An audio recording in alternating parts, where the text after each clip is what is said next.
Me? Yeah, No. okay.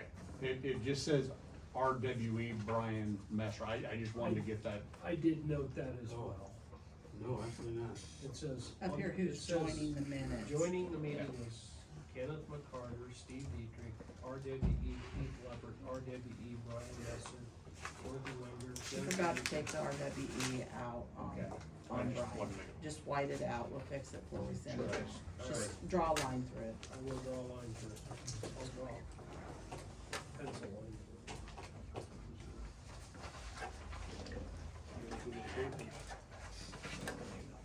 Okay, with that correction, thank you. All those in favor of the minutes of the 22nd of February, respond by saying aye. Aye. All those opposed, same sign.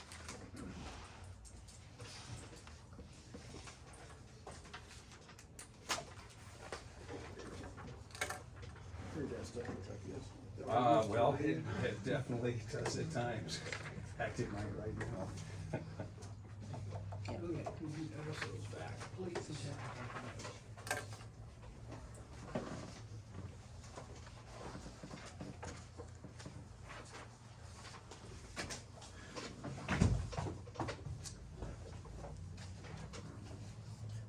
Craig, you still need to sign these.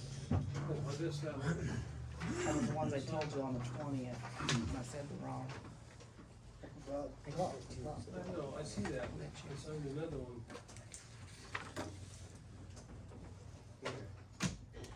Those she had to fix something on, you guys wanted something changed. The shoots and the guides. Even though he said shoots, you needed to change to guides, or whatever you wanted it. Guides, guides, shoots. Yeah. I recall. So, I remember. So she had to reprint. I don't know that I requested it. That's all right. It was requested. Let's just put it that way. I don't know either, I wasn't here.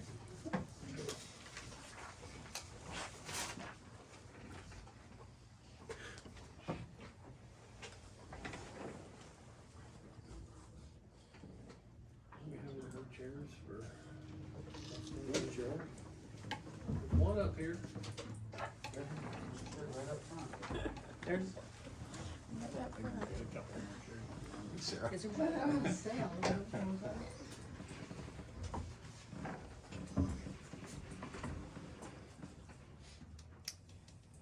One minute.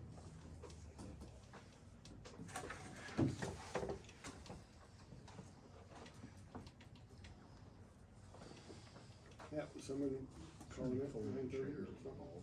You want me to start This it is right all at ours. 9:30? You would Yeah, get you one. He's asking. can call it. There's nobody else out there. Sure. Look, get him on, get it, so we're gonna do Yep. it. Yeah, that. We can set it up here if you want. except for Jeff. Just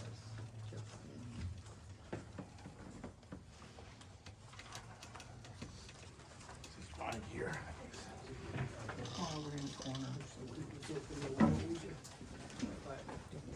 Wood or wood? Yeah, there you go. Joe, do you wanna sit over?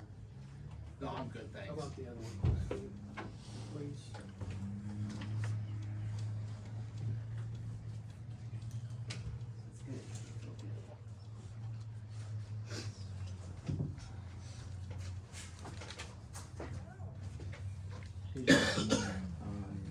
We're about to start. I'm gonna merge in Brian right now.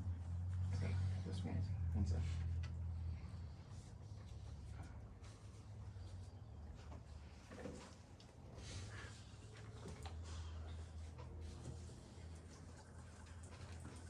All right, it is now 9:30, and the next item on the agenda is the Mount Pleasant Community School District Superintendent John Hendrickson discussion on wind turbines.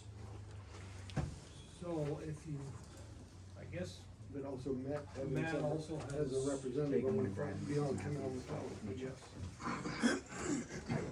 I'm gonna now put you on speakerphone with the county, and I guess we'll start off. You can introduce yourself, and then the county. Yes, please. Superintendent Then, Crawford. Okay, I I'm will sorry. ask Well, a question. again. Sorry, you put you on the agenda. It's gonna be the fiscal superintendents, the county board members themselves. So this is the question. Put it on there. 1 second. All right, Brian, can you hear us? All right, can you please introduce yourself, please, to start? Excuse me, what was that? Can you please introduce yourself? My name is Brian Loomis. I am a vice president with strategic economic research, and I work primarily with property taxes for renewable energy projects. Okay, thank you. Our question in regards to a possible wind turbine farm being developed on in Henry County and within specific school districts. How's the taxation process work, and how does that come back to the schools? Is there an offset from what the state provides the schools for each student in that district? Yeah, so essentially you can separate the property tax rates into 3 different categories, and this is how sort of the state treats them differently when a large increase in assessed value is added to a school district. So the first category would be the uniform levy, which is always $5.40 per $1,000 of taxable property valuation. And for that uniform levy, when the amount of taxes raised by the uniform levy increases, the state foundation aid is going to decrease by the same amount. So for that portion of your taxes, you're going to see basically an equivalent decrease from the state foundation aid. That makes up for the school districts in question, and there are 3 of them, and there are slight differences in the tax rates, but on average that's about 40% of the property taxes paid by the project would be under that uniform levy, that the state aid is going to be reduced by that same amount. The next category would be the additional levy, and that essentially bridges the gap between the set amount that's raised by the uniform levy plus state aid and your total district cost per pupil. What's going to happen with the additional levy is a large increase in assessed value is not going to result in new money raised through the additional levy, because the district cost per pupil is set, and so what will actually happen was the rate of the additional levy is going to be reduced. So that creates a benefit for the taxpayers who now have to have their tax rate decreased under that additional levy with the increase in the assessed value in the district. That generally makes up about 25% of the school district's rates for this project. The last category includes a number of items. Those would be cash reserve, instructional support, management, and your PP&E, the physical plant and equipment levy. Those portions of the school district tax rate are not tied to state aid or the district cost per pupil, so an increase in taxable value is going to result in an increase in property tax revenue for those categories. So that's where you'll see new money coming in for the school districts under the way that school district taxation is set up in Iowa. They do have to be used for those specific purposes, but they result in new money for those purposes.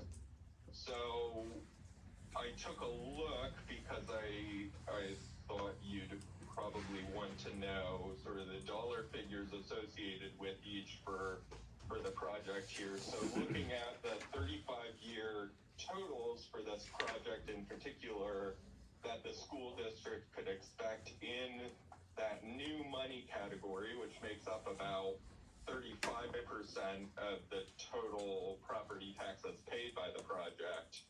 So that new money would be about $9.9 million for the Waco School District, $3.5 million for the Mount Pleasant District, and $6.6 million for Winfield Mount Union.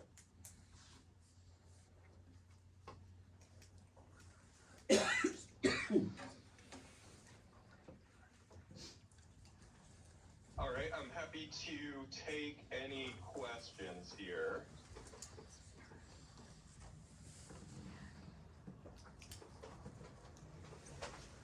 I'm gonna ask the superintendents of the schools who are present with us, Mr. Hendrickson, and I'm sorry, Mr. Crawford.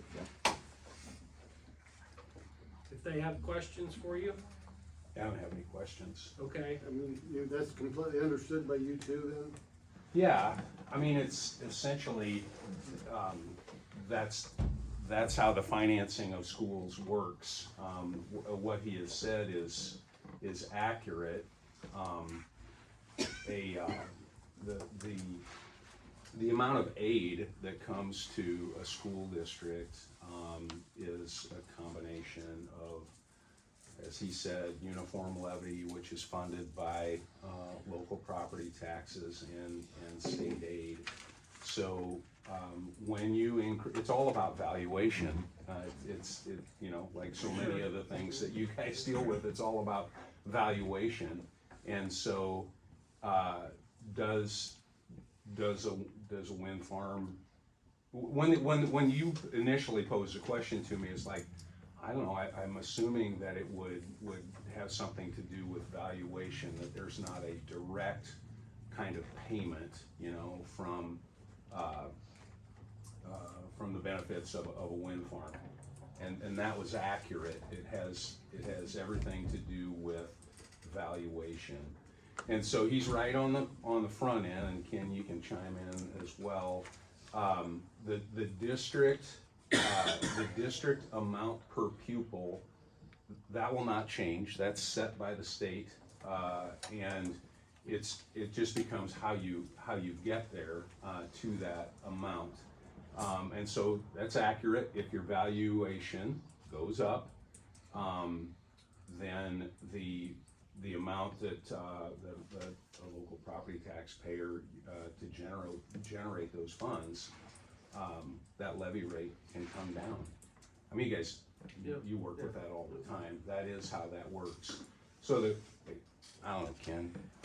I feel like you just have to really believe that the assessed value of that land is gonna go up. If the assessed values of any land, whether it be housing, commercial, whatever, goes up for the school district, that helps our districts out financially.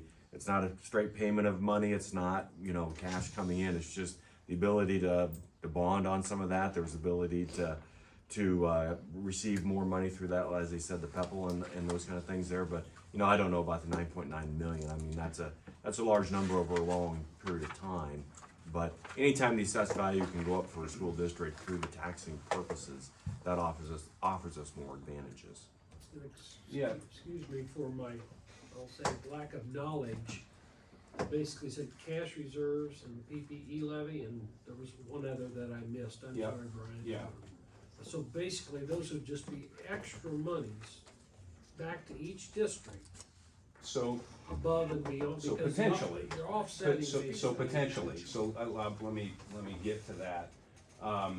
So again, there's on that, the first part of it, there would be no change in state aid to the district. Is it a benefit to the property taxpayers because valuations go up? Yes. And I actually, I didn't know how a windmill affects property valuations, so I asked the question of Larry Siegel at Iowa School Finance, and I have an answer to that, which I'll share with you.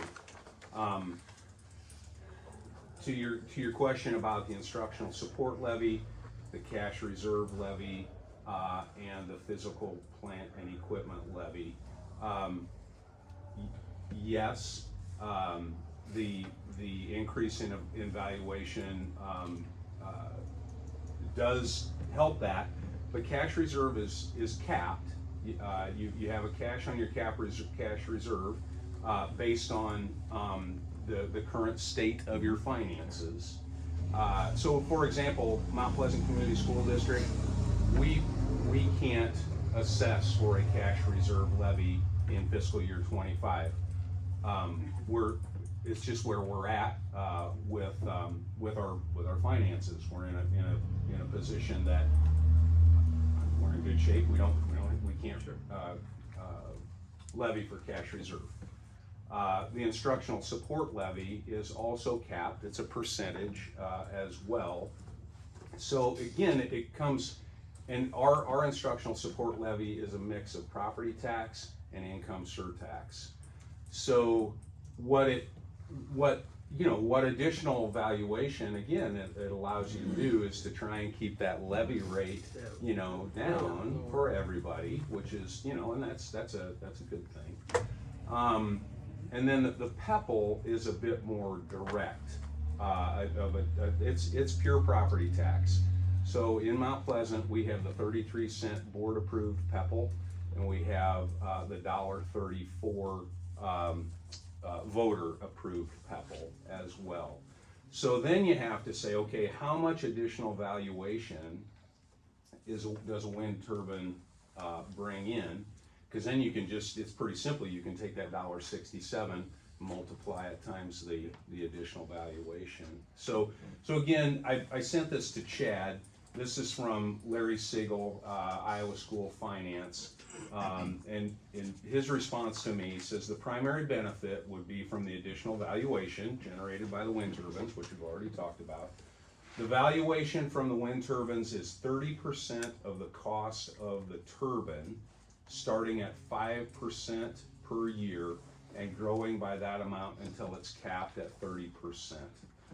So for example, a $4 million turbine would have a taxable value of $1.2 million once fully phased in. So if there are any significant number of turbines, the valuation increase can be sizable. I quickly, one turbine, $1.4 million, $1.2 million, so you're taking $1.67 times 1,200, and you come up with just over $2,000 per year at the end of 6 years for however many turbines. I don't know, that's a simple math. I'm not sure if that's exactly how it works, but so at the end of 6 years, $2,000 a turbine, for PEPL.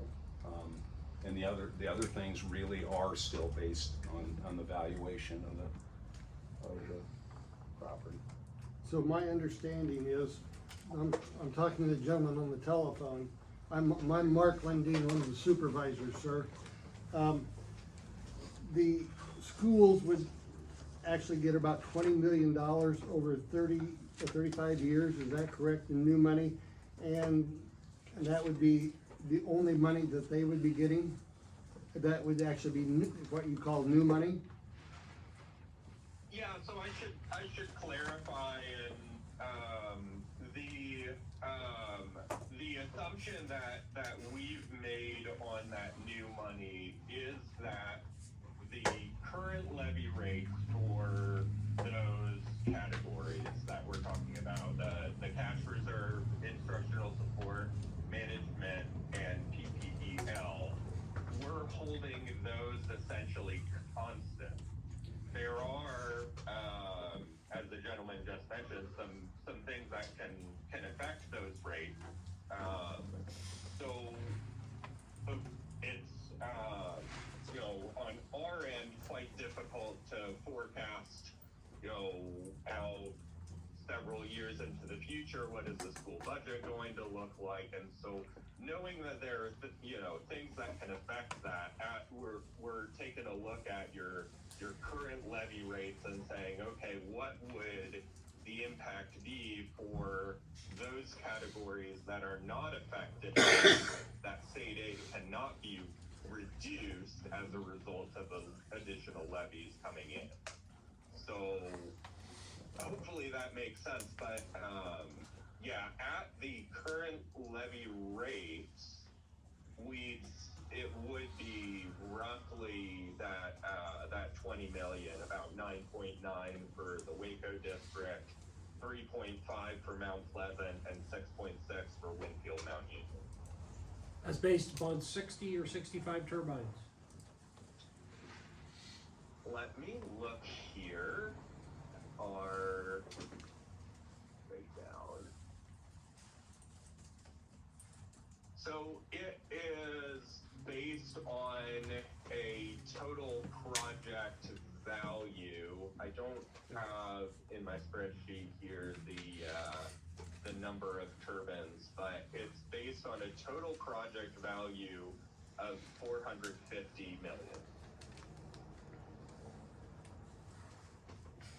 Okay, thank you.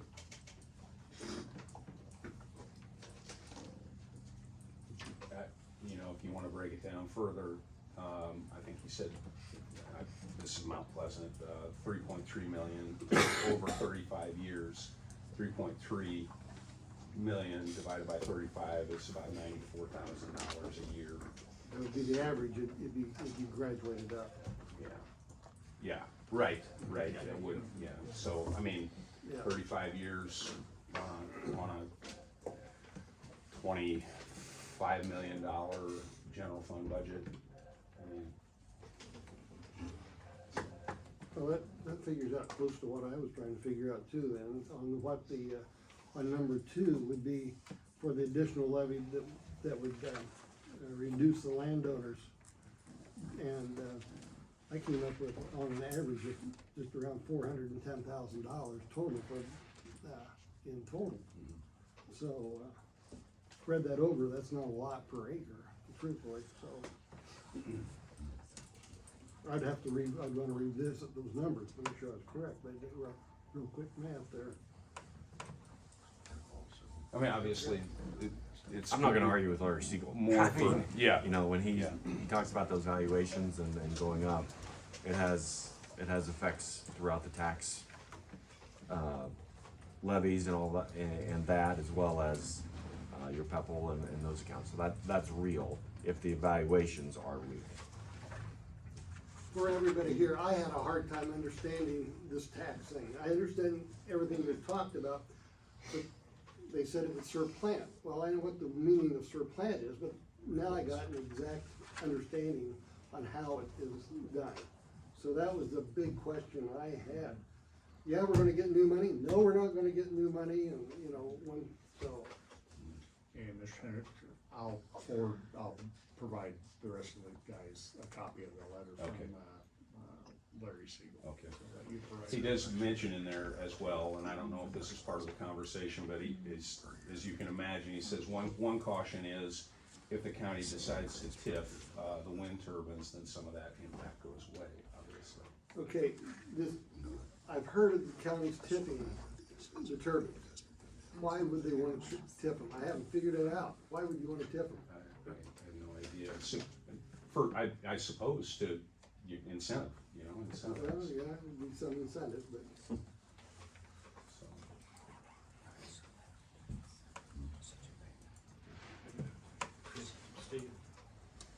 Yeah, if you've got just a minute, maybe the gentleman on the phone could answer this question as well, but Mark alluded to this, so this is a graduated levy that comes in, correct? So the first year or 2 years is a zero tax, and I think what you said, it goes from 5% and incrementally goes up to 30%, right? And then goes back down, correct?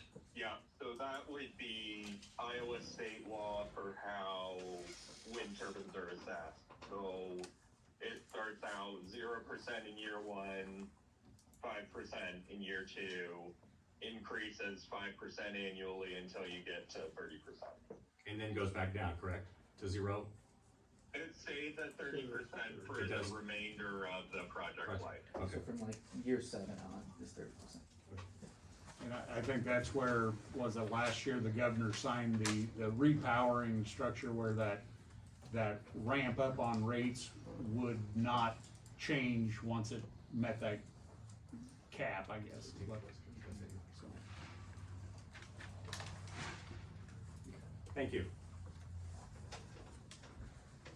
Okay, do you have any further questions for Mark? You good? I appreciate you coming in. Yeah, just, at least everybody understands we're all on the same page here, understanding what we're up with, so. Okay.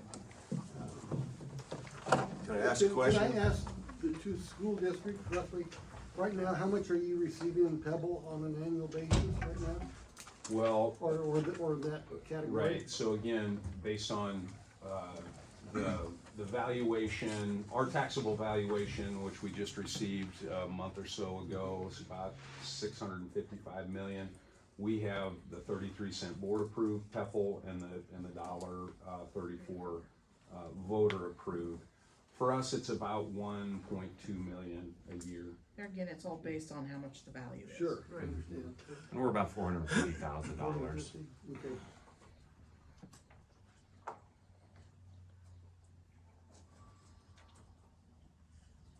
There were some questions. Bill? Yeah, that year one of actually getting some tax money, that's year one of operation of the, That would of the be turbine. year 2 at 5%. Year 1 from the state is 0%. But that starts Yeah. at the time of operation. Operation. So, Not including build time or anything like that, when it goes online to start actually generating electricity. correct. And then what happens if that turbine is not producing then? Like if a turbine breaks down for a year or two, then how does that work? Good question. Brian, have you looked into that, or is that can be a question you can look into? Yeah, that can be something that I'm comfortable looking into, yes. Thank you.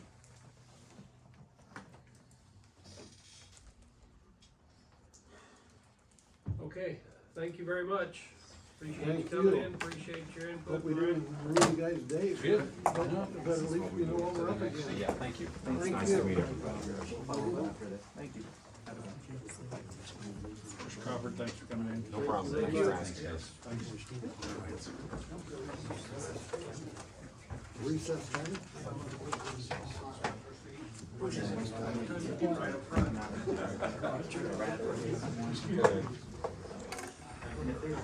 If we could look at it now. No,